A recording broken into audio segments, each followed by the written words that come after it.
Vamos ver esse mesmo caso agora para dados de DataFrame. Então, lembre-se que o DataFrame atua em várias maneiras, como uma matriz dimensional ou estruturado, e de outras maneiras, como dicionário de estruturas sets compartilhando o mesmo índice. A tecnologia pode ser útil para manter em mente quando exploramos essa seleção de dados dentro dessa estrutura. Então, não pense DataFrame e séries como sendo algo divergentes entre si, na verdade são algo complementares. Então, sempre pensando que um faz em séries, provavelmente faz igualzinho em DataFrame, mas não quer dizer o mesmo, o contrário, né? Mas sim, porque séries são DataFrames não é uma série, ele é um conjunto de séries. Os séries compõem o DataFrame, mas o DataFrame não compõe séries. Então, sempre pensar que tudo que faz em séries também pode ser feito em DataFrame. Então, DataFrame como dicionário, a primeira analogia é considerar DataFrame como dicionário de objetos séries relacionados. Então, voltamos ao exemplo de áreas e populações, né? Então, eu crio duas séries, uma série de área e uma série de população, junto em uma só, formando aqui um só DataFrame, com área e população. A série individual que compõe o DataFrame pode ser acessada via indexação de estilo dicionário. Então, sempre que eu vou falar em acessar a minha coluna, normalmente a coluna sempre vão estar em nome de strings. Você não vai usar o nome de coluna como sendo um valor. Então, assim, você consegue acessar sempre essas minhas. Como pode dizer? Você consegue acessar essa coluna somente usando a string responsável pela coluna, a área, então você acessa toda a área. Se eu colocar isso aqui pop, eu teria também as colunas pop. Então, tem em mente esse tipo de coisa aqui. Tá? Aqui. Então, da mesma forma, podemos acessar o estilo de atributos com nome de colunas, que são strings. Isso aqui é uma outra forma de acessar essa mesma coisa, data.área. Esse acesso de coluna de estilo de atributos realmente acessa exatamente o mesmo objeto que eu acesso no estilo de dicionário. Só que, veja que eu vou testar aqui. Embora seja uma aventura útil, né, do vez de utilizar a abre colchete e colocar área dentro, isso aqui não funciona com todos os casos. Por exemplo, se o nome da coluna não são strings, ou se os nomes da coluna estão em conflitos com o método do DataFrame, este acesso de estilo de atributo não é possível. E, por exemplo, o DataFrame tem um método pop. Então, data.pop irá apontar para o método pop e não a coluna pop. Então, eu sempre prefiro que vocês usem essa forma aqui, de indexação por coluna. Essa aqui não conselho. Essa aqui eu aconselho bastante você usar essa forma aqui.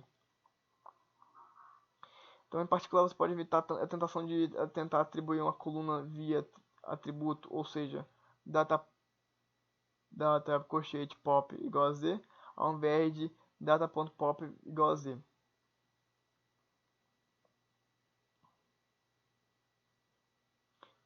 Então, sempre tente evitar usar isso aqui. Eu acho que usar isso aqui não é das melhores coisas.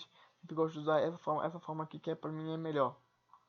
Então, como o objeto série discutimos anteriormente, essa sintaxe de estilo de dicionário também pode ser usada para modificar o objeto. Neste caso, eu posso adicionar uma nova coluna. Então, eu posso adicionar uma nova coluna meu data frame, que nem eu podia adicionar uma nova linha à minha série. Então, essa minha nova coluna eu chamei de nova coluna de density, que é densidade, que vai ser a operação da população dividida pela área. E o Python ele tem o Python é algo muito legal, né? Que ele faz exatamente a divisão de Califórnia com Califórnia, ou seja, se eu tivesse o pop aqui da Port não tivesse ordenado Califórnia, Texas, New York, Florida, Illinois, e a ordem disso aqui tivesse diferente do data área, a minha assim daria certo, porque quando eu pego divisão entre matriz e entre séries, ele faz a divisão entre os índices. Ele procura os índices iguais e faz a divisão entre os iguais. No caso aqui, ó, como estava tudo muito ordenado, então ele fez a divisão de certinho, de área pela população pela área, chegando assim a nossa densidade.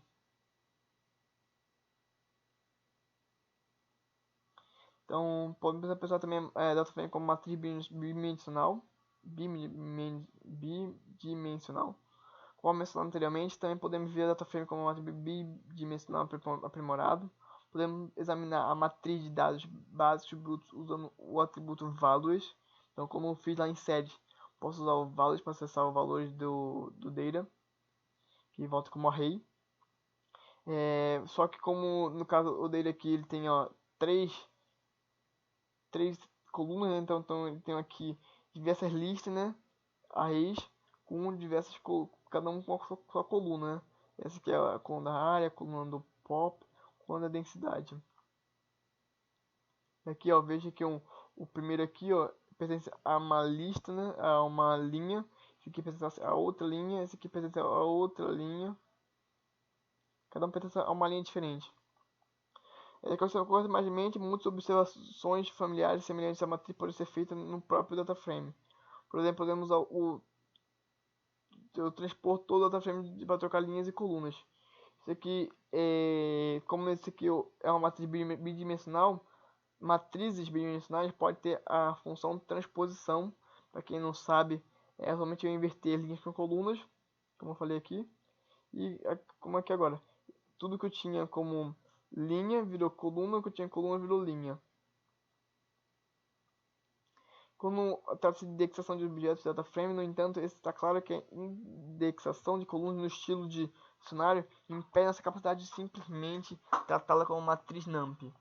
Então, em particular, um único índice para uma matriz acessar uma linha particular, passar um único índice para acessar uma linha.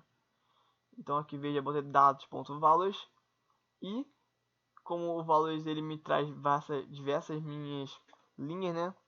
Eu boto o valor aqui 0, 1, 2, 3 para poder pegar exatamente os índices das minhas colunas, né? A coluna 0 tem índice 0, a coluna 1 tem índice 1, a coluna 2 tem índice 2.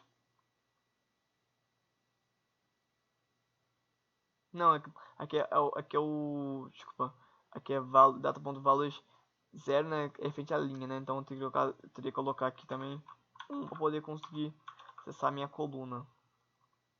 As colunas que eu quero acessar. Então, se não colocar isso, eu vou ter aqui, ó, o minha array. Daí para passar um único índice para o dataframe e acessar uma coluna inteira. Que nem eu fiz lá nas minhas séries. Portanto, para a indexação de estilos de array, precisamos também de uma outra convenção. Aqui podemos usar novamente o indexador look, iLook e EX. EX não vou usar. Eu não vou usar index, eu usei look, iLook, porque esse X aqui é uma mistura dos dois. iLook, se quiser olhar melhor, pode olhar na internet. Então, usando o indexador iLook, podemos indexar o array subjacente como sendo um array NumPy simples, usando o índice implícito no estilo Python, mas o índice dataframe é o rótulo das colunas são mantidos no resultado.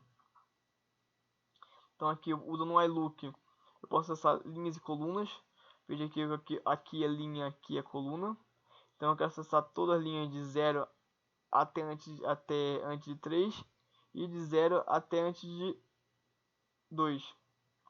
Então, no caso, como eu tenho coluna 0 e coluna 1, eu consigo acessar todas as minhas colunas, mas as minhas linhas que eu tinha de 0, 1, 2, 3, 4, só acessei, no caso aqui, até a 0, 1, 2, 3, 4, 5, né? 5, 1, 2, 3, 4, 5. E aqui eu vou de 0 até 2, né? Porque aqui no 3 não entra. No 0, 1, 2. Eu consigo acessar exatamente as minhas colunas e as minhas linhas e as minhas colunas de forma que eu decidi.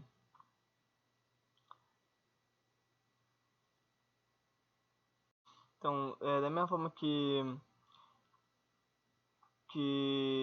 usando o indexador look, podemos indexar os valores subjacentes de um estilo de array, mas usando o índice explícito dos nomes das colunas, né? Então posso utilizar em vez de usar somente valores implícitos, né? Posso também usar o explícito usando look em vez de usar o iLook. Então lembrando que iLook, né? O iLook de implícito, né? O I de implícito e que ele não é, ele é explícito. Então, e o implícito ele ele para em certo ponto no você coloca aqui, então ele para antes do 3, ele para antes do 2, enquanto o explícito ele para exatamente naquele que você informou para parar. Ele para e escreve aquele que você informou, ele também. Então, de qualquer maneira, o padrão de acesso por... deixa eu dar aqui pra vocês verem. Eu consigo abrir todo, né? Porque o pop ele são as duas colunas, né? E Illinois é a última linha. Qualquer um dos padrões familiares de acesso NumPy pode ser usado indexadores. Por exemplo, no índice look podemos combinar mascaramento e indexação extravagante da mesma maneira. Então aquela é extravagante porque eu posso aqui decidir as minhas linhas e aqui decidir as minhas colunas, né? Então aqui eu posso decidir somente as linhas que tiveram a densidade maior que 100. Caso aqui são as cidades de New York, Flórida, no maior que 100. E somente eu quero as colunas Pop Density. Veja aqui eu consigo exatamente o que eu quero. Somente maior que 100 e com as colunas Pop Density. Qualquer dessas conversões de indexação também pode ser usada para definir ou modificar valores, isto é, da mesma maneira padrão pode ser usado para acostumado a trabalhar com NumPy, né? Então aqui o iLook eu coloquei 0 e 2 e vai substituir lá no 0 e lá na linha 0, na coluna 2, o valor aqui de 90, né? Que é 0, 0, 1, 2, né? Então aqui é minha coluna 2, aqui é a linha 1. Eu consigo modificar exatamente o valor que estava aqui dentro para 90. Então, para aumentar a sua fluência na processamento de dados do Pandas, sugiro que você tire algum tempo poder ficar praticando um pouco mais sobre com isso de Pandas, fazendo divisão, indexação, mascaramento, fazendo esse tipo de coisa, esse tipo de teste no Pandas. Então, convenções de indexação adicionais, né? Podemos ter, existe alguma convenção de indexação extras que podem ser divergentes com a discussão anterior, mas mesmo assim podemos ser úteis, né? Primeiro, enquanto indexação de refere a colunas, fatiar se refere a linhas. Então, indexação refere a colunas e fatiar se refere a linhas.